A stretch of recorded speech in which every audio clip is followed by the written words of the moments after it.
Hello friends, welcome to Ajit study centre. तो आज के इस वीडियो में हम लोग कैन का प्रयोग से ट्रांसलेट बनाने के लिए सीखने वाले हैं। तो आप इस वीडियो को बिना स्किप किए पूरा अंत तक ध्यान से देखिए। तो चलिए शुरू करते हैं आज के इस वीडियो को। तो आज हम इंग्लिश ट्रांसलेशन बनाने के लिए सीखेंगे। यहाँ पर देखिए पहला वाक्य है मैं पत्र लिख सकता हूँ। यहाँ पर है कैन का प्रयोग से। तो सबसे पहले हम लोग जानते हैं कि इस तरह के वाक्य को इंग्लिश ट्रांसलेट बनाने का स्ट्रक्चर क्या होता है। तो देखिए ये है इसका structure, subject plus can plus verb plus object. यानी कि सबसे पहले हम लोग सब्जेक्ट लिखेंगे, उसके बाद कैन लगाएंगे और उसके बाद सेंटेंस में जो भी वर्ब होगा उस वर्ब का इंग्लिश लिखेंगे और फिर प्लस में ऑब्जेक्ट लगाएंगे। तो चलिए यहाँ पर हम लोग बनाते हैं। तो इस वीडियो में हम लोग एक ट्रांसलेट को 6 ट्रांसलेट बनाएंगे। यानी कि मैं पत्र लिख सकता हूँ, ये हो गया अफर्मेटिव सेंटेंस। तो अफर्मेटिव सेंटेंस यानी कि सकारात्मक वाक्य को पहले बनाते हैं। तो देखिए सब्जेक्ट, तो सब्जेक्ट में यहाँ पर क्या है, सब्जेक्ट में है मैं, तो मैं का इंग्लिश होता है आई।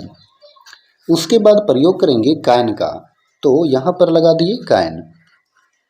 उसके बाद वर्ब, यहाँ पर वर्ब कौन है, क्रिया लिखना।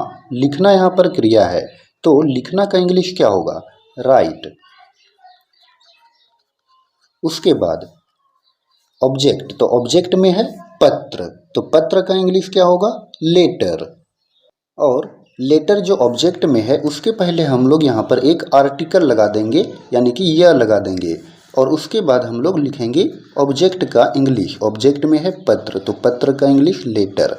तो इस तरह से मैं पत्र लिख सकता हूँ, इसका इंग्लिश ट्रांसलेट बन जाएगा I can write a letter. उसके बाद देखिए है निगेटिव सेंटेंस, यानी कि नकारात्मक वाक्य। मैं पत्र नहीं लिख सकता हूँ, तो मैं पत्र नहीं लिख सकता हूँ, तो इस तरह का सेंटेंस का बनाने का नियम यानी कि स्ट्रक्चर क्या हो जाएगा। तो अफर्मेटिव सेंटेंस का स्ट्रक्चर में कैन के बाद हम लोग नॉट का प्रयोग करेंगे। यानी कि यहाँ पर कैन है तो उसके बाद नॉट का प्रयोग कर देना है। तो मैं पत्र नहीं लिख सकता हूँ, तो मैं का इंग्लिश आई। उसके बाद कैन का प्रयोग, उसके बाद नॉट लगा देंगे, तो यहाँ पर लिख दिए नॉट। कैन और नॉट दोनों सटा करके लिखना है, तो आई कैन नॉट। उसके बाद राइट अ लेटर।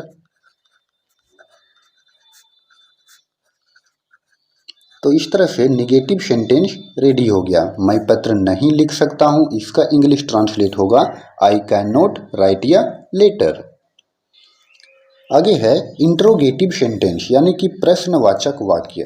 तो इसमें है क्या मैं पत्र लिख सकता हूँ, तो क्या मैं पत्र लिख सकता हूँ, इसका अंग्रेजी ट्रांसलेट कैसे बनेगा। तो यहाँ पर जो कैन का प्रयोग हुआ है उसको हम लोग पहले लिखेंगे। तो चलिए कैन हम लोग पहले लिख दिए। उसके बाद सब्जेक्ट, तो सब्जेक्ट में है आई, तो आई लिख दिए। उसके बाद यहाँ पर देखिए वर्ब, तो वर्ब में है राइट यानी कि लिखना। उसके बाद ऑब्जेक्ट, ऑब्जेक्ट में यह लेटर और फिर क्वेश्चन मार्क। तो इस तरह से can I write a letter, क्या मैं पत्र लिख सकता हूँ, क्वेश्चन मार्क। आगे है इंट्रोगेटिव एंड निगेटिव सेंटेंस। तो इंट्रोगेटिव एंड निगेटिव सेंटेंस में क्या है, क्या मैं पत्र नहीं लिख सकता हूँ। तो ऐसे सेंटेंस को अंग्रेजी ट्रांसलेट कैसे बनाएंगे, तो यहाँ पर सब्जेक्ट के बाद नॉट का प्रयोग करेंगे। यानी कि सब्जेक्ट में है आई और उसके बाद हम लोग प्रयोग करेंगे नॉट का। यानी कि इसका जो स्ट्रक्चर होगा वो क्या होगा, can plus subject plus not plus verb plus object plus question mark. तो चलिए यहाँ पर हो जाएगा कैन, उसके बाद मैं, तो हो गया आई, और उसके बाद सब्जेक्ट के बाद नॉट का प्रयोग, तो कैन आई नॉट। उसके बाद राइट अ लेटर।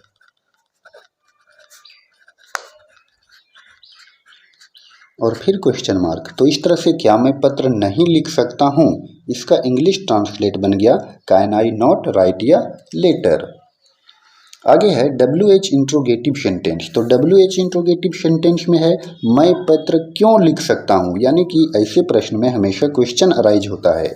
तो इसका बनाने का नियम यानी स्ट्रक्चर क्या हो जाएगा, सबसे पहले WH, तो WH में क्या है, यहाँ पर क्यों है, तो WH वाई, वाई मतलब क्यों, तो यहाँ पर लिखेंगे वाई।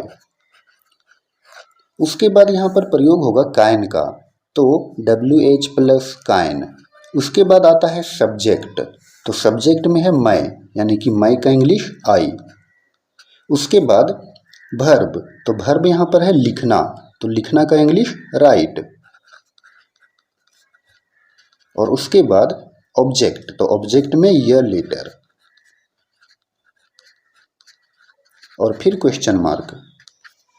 तो इस तरह से मैं पत्र क्यों लिख सकता हूँ, इसका इंग्लिश ट्रांसलेट बनेगा व्हाई कैन आई राइट या लेटर।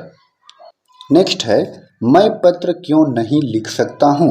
मैं पत्र क्यों नहीं लिख सकता हूँ, ये कौन सा सेंटेंस है, WH interrogative and negative sentence. तो इसमें कुछ नहीं करना है, आई के बाद, आई क्या है, सब्जेक्ट है, सब्जेक्ट के बाद नॉट का प्रयोग कर देना है।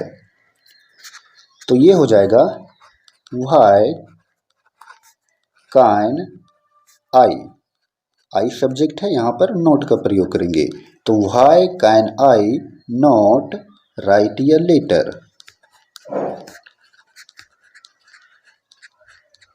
और फिर क्वेश्चन मार्क। तो इस तरह से मैं पत्र क्यों नहीं लिख सकता हूँ, इसका इंग्लिश ट्रांसलेट बनेगा why can I not right या लेटर। तो फ्रेंड्स, आई होप कि आपको कैन का प्रयोग से 6 ट्रांसलेट बनाने के लिए अच्छे से समझ में आया होगा। तो अगर आपको ये वीडियो पसंद आया हो तो आप इस वीडियो को लाइक करें, और चैनल पर नए हो तो चैनल को सब्सक्राइब करना ना भूलें। धन्यवाद।